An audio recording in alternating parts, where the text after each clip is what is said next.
नमस्कार दोस्तों, स्वागत है आप सभी का मेरी कहानियों में। मैं हूं शिखा और एक बार फिर से आपके लिए लेकर आई हूं एक नई कहानी और उम्मीद करती हूं कि बाकी कहानियों की तरह ये कहानी भी आपको बेहद पसंद आएगी और आप पहले की तरह अपना प्यार और सपोर्ट मेरी वीडियोस पर बनाए रखेंगे। तो चलिए अपनी आज की कहानी शुरू करते हैं। 2:30 बजे तक की अफरा तफरी ने पंडित जी का दिमाग खराब करके रख दिया था। ये लाओ वो लाओ, ये दिखाइए वो दिखाइए, ऐसा क्यों है, कहाँ है, किस तरह है, इसका सबूत, उसका साक्ष्य। पारिवारिक सूची क्या बनी? पूरे खानदान की ही फेहरिस्त तैयार हो गई। पूरे 150 नाम दर्ज हो गए। सभी के पते, फ़ोन नंबर, मोबाइल नंबर, उनका व्यवसाय और उन सबके व्यवसायों से जुड़े दूसरे दूसरे लोग।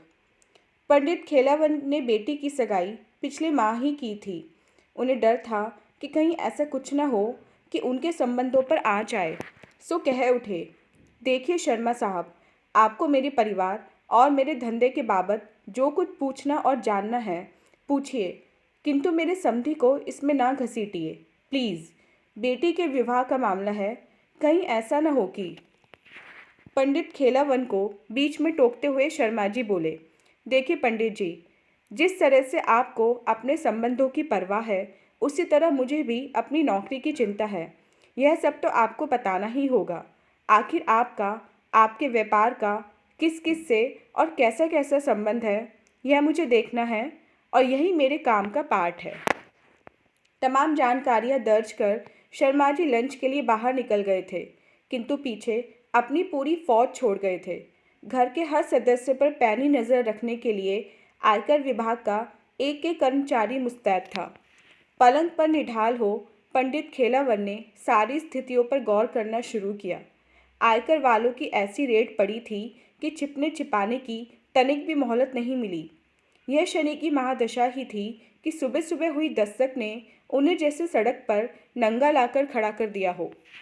पंडित खिलावन का दिमाग हर समय हर बात को धंधे की तराजू पर तोलता रहता था। पलड़ा अपनी तरफ झुके तभी फायदा है, इसी सिद्धांत को उन्होंने अपनाना सीखा था और पलड़ा अपनी ओर झुकाने के लिए साम दाम दंड भेद की नीति ही कारगर सिद्ध होती आई है।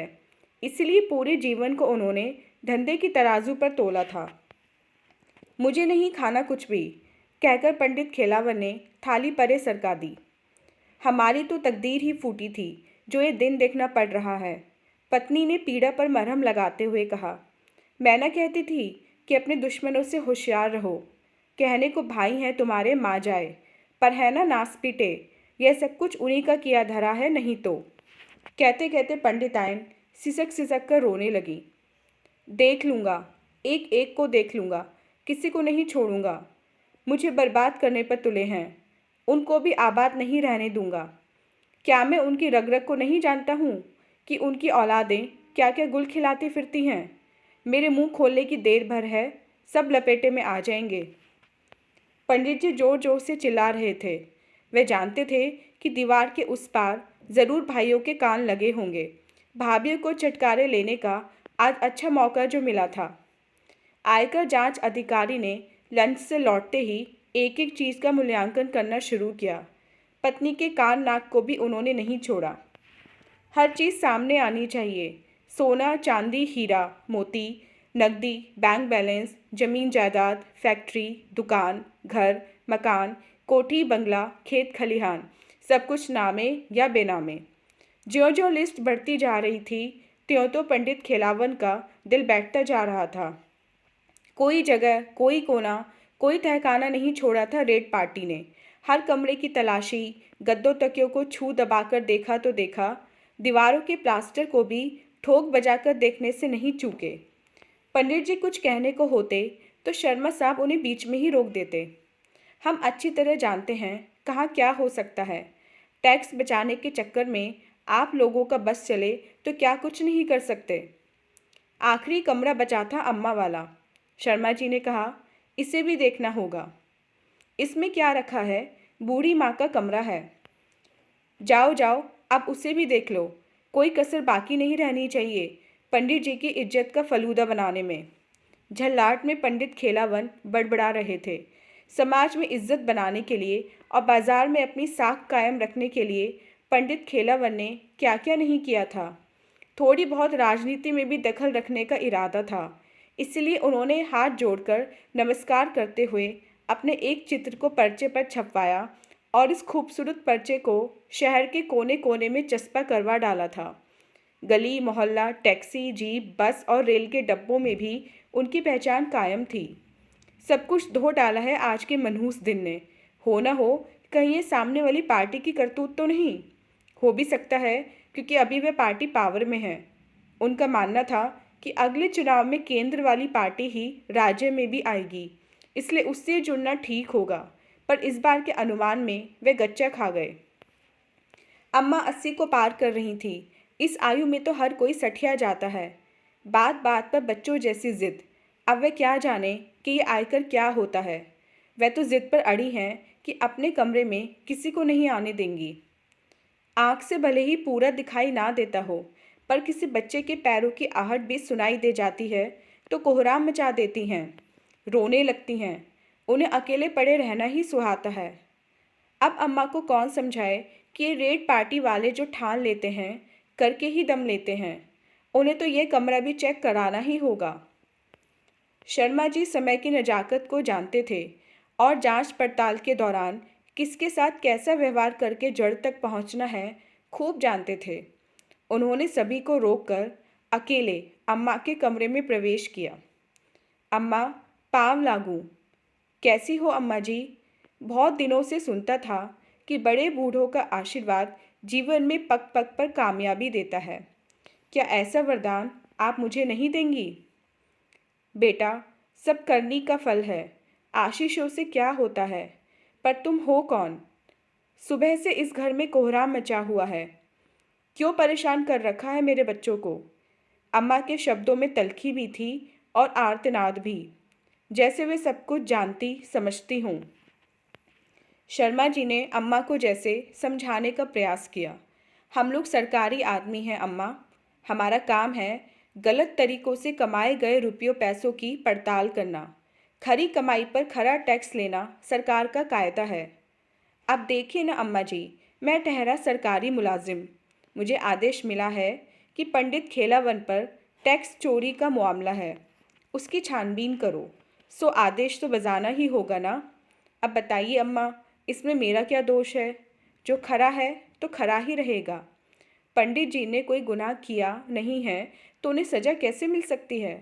पर खाना पूर्ति तो करनी ही होगी ना। सो तो है बेटा, तुम आदमी भले लगते हो। मुझसे क्या चाहते हो? सारे घर का हिसाब तो तुम ले ही चुके हो। लो, मेरा कमरा भी देख लो। यही चाहते हो ना? पूरी कर लो अपनी ड्यूटी। शर्मा जी की बातों से अम्मा प्रभावित हुई थी। पुराने कमरे में क्या लुका धरा है, लेकिन शर्मा जी की पैनी नज़र ने संदेह तो खड़ा कर ही दिया था। इस संदूक में क्या है अम्मा? जरा खोल कर दिखाओ तो। शर्मा जी ने कहा तो अम्मा जैसे फिर बिफर पड़ी। नहीं नहीं, इसे नहीं खोलने दूंगी। तुम इसे नहीं देख सकते। लेकिन ऐसा भी क्या है अम्मा? संदूक को ज़रा देख तो लेने दो। शर्मा जी बोले, आपने ही तो कहा है कि मुझे मेरी ड्यूटी पूरी करने देंगी। सो समझिए कि मेरी ड्यूटी में हर बंद चीज़ को खोलकर देखना शामिल है। अम्मा ने अब और जिद नहीं की। खटिया से उठी, दरवाज़ा भीतर से बंद किया। संदूक का नाम सुनते ही पंडिताइन के मन में खटका हुआ था कि हो न हो बुढ़िया ने सबसे छिपाकर ज़रूर कुछ बचा रखा है। इसलिए वे अपने संदूक के पास किसी को फटकने तक नहीं देती थी। ज़रूर कुछ ऐसा है जिसे शर्मा जी ताड़ गए हैं, नहीं तो। इधर पंडित जी भी शंकालु हो उठे तो पंडिताइन से कहने लगे, अम्मा रहती हैं मेरे यहाँ और मन लगा रखा है दूसरे बेटों के साथ, भले ही वे उन्हें ना पूछते हों। कहीं ऐसा तो नहीं कि बड़के भैया के लिए कुछ रख छोड़ा हो। चलो जो भी होगा आज सामने आ ही जाएगा। बंद कमरे में पसरे अंधकार में पिछली खिड़की से जो थोड़ी रोशनी की लकीर आ रही थी, उसी रोशनी में संदूक रखा था। ताला खोलकर जो अम्मा ने संदूक का ढक्कन उठाया तो शर्मा जी अवाक रह गए। रोटियां? ये क्या अम्मा, रोटियां और संदूक में? हाँ बेटे, यही जीवन का सत्य है। रोटियां, इन्हीं के लिए इंसान दुनिया में जीता है, जीवन भर भागता फिरता है, रात दिन एक करता है, बुरे से बुरा काम करता है। किसके लिए? रोटी के लिए ही तो। खानी उसे सिर्फ दो रोटी ही हैं, फिर भी न जाने क्यों। कहते कहते अम्मा का गला भर उठा था। लेकिन माँ जी, ये तो सूखी रोटियां हैं, आपने इन्हें संदूक में सहेज कर क्यों रख छोड़ा है? शर्मा जी इस गुत्थी को सुलझा नहीं पा रहे थे, भले ही उन्होंने बड़ी से बड़ी गुत्थियों को सुलझा दिया हो। सप्ताह में एक दिन ऐसा भी आता है बेटे, जब कोई भी घर में नहीं रहता। इतवार को सभी बाहर खाना खाते हैं। उस दिन घर में रोटी नहीं बनती। उसी दिन के लिए मैं इन्हें बचाए रखती हूँ। दो रोटियों को पानी में भिगो देती हूँ और फिर किसी न किसी तरह से उन्हें चबाकर पेट भर ही लेती हूँ। लो बेटे, तुमने तो देख ही लिया है, अब इस कटु सत्य को पूरे घर के सामने भी जाहिर हो जाने दो। न जाने मेरे बच्चे क्या सोचेंगे। आंसू पोंछते हुए अम्मा ने बंद दरवाज़ा खोल दिया। तो दोस्तों, ये थी हमारी आज की कहानी। उम्मीद करती हूँ ये कहानी आपको पसंद आई होगी। मिलते हैं अपनी नेक्स्ट वीडियो में इससे नेक्स्ट कहानी के साथ। तब तक के लिए आज्ञा दीजिए। धन्यवाद।